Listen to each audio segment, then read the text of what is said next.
நம்ம இப்போ பார்க்க போகிற டிஷ் ஃபிஷ் கோழி வடை அப்படின்ற ஒரு டிஷ். இது கோழி வடை அப்படின்ற வித்தியாசமாக நினைக்காதுங்க. இது ஒன்றும் இல்லை, சின்ன ஃபிஷ் க்யூப்ஸில் நம்ம ஒரு யூனிக் மசாலா போட்டு டீப் ஃப்ரை பண்ணி தான் எடுக்க போகிறோம். இது தேவையான பொருட்கள் பார்த்துட்டு போகிறோம். போன்லெஸ் ஃபிஷ் கியூப்ஸ் 250 கிராம், இஞ்சி பூண்டு பேஸ்ட் 50 கிராம், எலுமிச்சம்பழம் 2 நம்பர், மஞ்சள் தூள் 10 கிராம், ஜீரா பவுடர் தேவையான அளவு, மிளகாய் தூள் 50 கிராம், தனியா தூள் 50 gram, garam masala powder 1/2 teaspoon, rice flour தேவையான அளவு, கடலை மாவு தேவையான அளவு, மஸ்டர்ட் ஆயில் 10 கிராம்ஸ், சமையல் எண்ணெய் பொரிப்பதற்கு, உப்பு தேவையான அளவு, சாட் மசாலா 1/2 டேபிள் ஸ்பூன். ஒரு சின்ன போல் எடுத்துக்கோங்க. போல் எடுத்துட்டு ஃபிஷ் நம்ம ஏற்கனவே க்யூப்ஸாக போன்லெஸ்ஸை ரெடி பண்ணி வச்சுருக்கிறத போடுறோம். ஃபிஷ் க்யூப்ஸ் போன்லெஸ் நம்ம ஒரு போலில் தனியாக போட்டுக்கிறோம். இதோட உங்களுக்கு தேவையான அளவு உப்பு, இஞ்சி பூண்டு பேஸ்ட்டு, மஞ்சள் பொடி மூணுத்தையும் போட்டு நல்லா ஃபிஷ்ஷில் எல்லா இடத்துலையும் படுற மாதிரி அணிஞ்சுக்கணும்.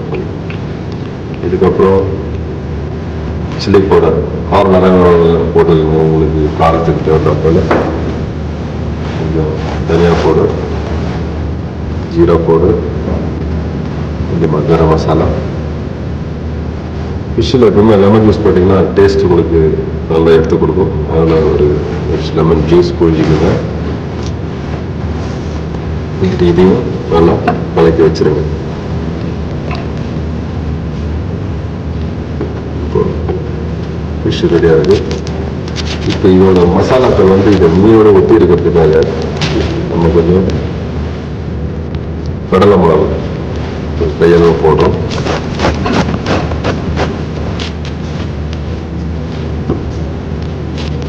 கிறிஸ்பாக வரதுக்கு முன்னாடி சொன்ன மாதிரி ரைஸ்லாம் அரிசி மாவு போட்டிங்கன்னா பாருங்கள். இப்போ மீனோட சேர்த்து தனித்தனியாக மசாலா ஊற்றி இதுக்கு ரெடியாக இருக்குது. ஒரு 10 நிமிஷம் அப்படியே மசாலா நல்லா ஊடுற அளவு வச்சுட்டு நம்ம எண்ணெய் சூடானாலும் மிதமான சூட்டில் போட்டு பொரிச்சு எடுக்கலாம். நம்ம இப்போ இந்த ஃபிஷ் கோழி ரெடி பண்ணுறது மசாலா போடுறது அதெல்லாம் பார்ப்போம்.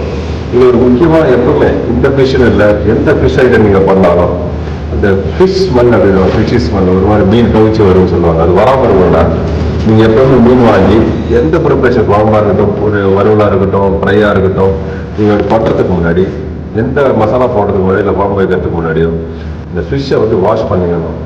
எப்படி வாஷ் பண்ணணும்னா லெமன் ஜூஸ், உப்பு, மஞ்சள் பொடி இது மூணுத்தையும் போட்டு நல்லா மீனில் எல்லா இடத்துலையும் படுற மாதிரி வச்சுட்டு அதுக்கப்புறம் ஒரு 10 நிமிஷம் வச்சுட்டு அதை வந்து நம்ம ஃப்ரெஷ் வாட்டர் நல்லா தண்ணியில் போட்டு ஒரு 2 தடவை வாஷ் பண்ணிட்டீங்கன்னா இந்த ஃபிஷ் ஸ்மெல் அப்படின்றது வரவே வராது சுத்தமாக. உங்களுக்கு ஃபிஷ் ஸ்மெல் போனதுக்கப்புறம் நீங்கள் என்ன டிஷ் பண்ணாலும் ரொம்ப நல்லா வரும். அதே மாதிரி அந்த ஒவ்வொருத்தருக்கும் வந்து அந்த ஃபிஷ் ஸ்மெல் பிடிக்காது. அவங்க வந்து இந்த மாதிரி ஐட்டங்களை ப்ரிப்பேர் பண்ணி கொடுத்தா ரொம்ப விரும்பி சாப்பிடுவாங்க. இது இந்த ஃபிஷ் கோழி வடை ரெடியாக இருக்குது.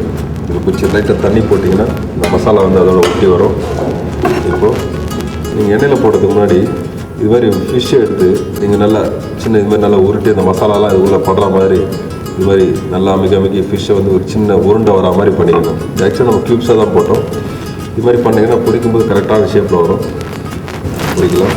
எண்ணெய் சூடாக இருக்குது. ஃபிஷ்ஷை மிதமான சூட்டில் போட்டு பொரிக்கணும். ஏன்னா உள்ளே வேகாமல் போயிடும் ஓவர் ஹீட்டாக இருந்ததுன்னா ஆயில்.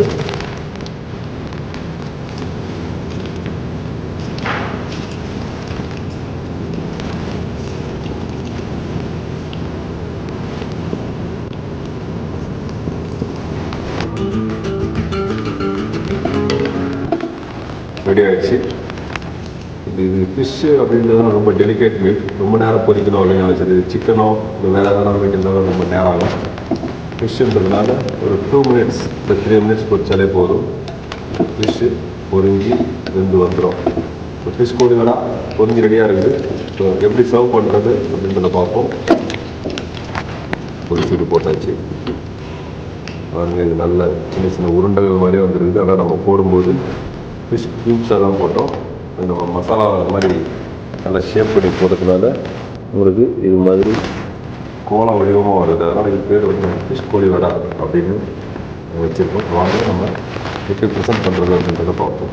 இது மாதிரி பார்க்குறதுக்கு ரொம்ப ஒரு மாதிரி வித்தியாசமாக டிஃப்ரெண்ட்டாகவும் இருக்குது. இது மாதிரி டிஸ்பிளேயோட ரேட்டில் அரேஞ்ச் பண்ணி சேவ் பண்ணலாம். டிஸ்பிளேயோட ரெடி ஆகிடுச்சு. இது கொஞ்சம் கார்னிஷ் பண்ணலாம் அப்படின்னா ஒரு ஆனியன், ஒரு ரவுண்டல்ஸ் ஆனியன் ட்ரிங்க்ஸ்ன்னு சொல்லுவோம். இது மாதிரி நீட்டாக கொஞ்சம் ரவுண்ட்ஸ் ஆகிடுச்சு. ஃபிஷ் புளியோட சாப்பிட்றதுக்கு தயாராக இருக்குது. பார்க்குறதுக்கு நல்லாயிருக்கு. இது நீங்கள் அப்படியே கொடுத்தீங்கன்னா ரொம்ப விரும்பி சாப்பிடுவாங்க. ஃபிஷ்ஷில் ஒரு டிஃப்ரெண்ட்டான ஐட்டம். நீங்கள் ஜென்ரலாக வீட்டில் பண்ணுற ஃப்ரை இல்லை கறி இல்லை குழம்பு இந்த மாதிரி பண்ணுறத விட இது ஒரு வித்தியாசமான ஐட்டம். இந்த வீட்டில் ட்ரை பண்ணி பாருங்கள். ரொம்ப நல்லாவே வரும். ஒரு சிம்பிள் டிஷ்ஷு. ட்ரை பண்ணி பார்த்துட்டு ருசிச்சுட்டு எங்களுக்கு உங்களோட ஃபீட்பேக்கை சொல்லுங்கள்.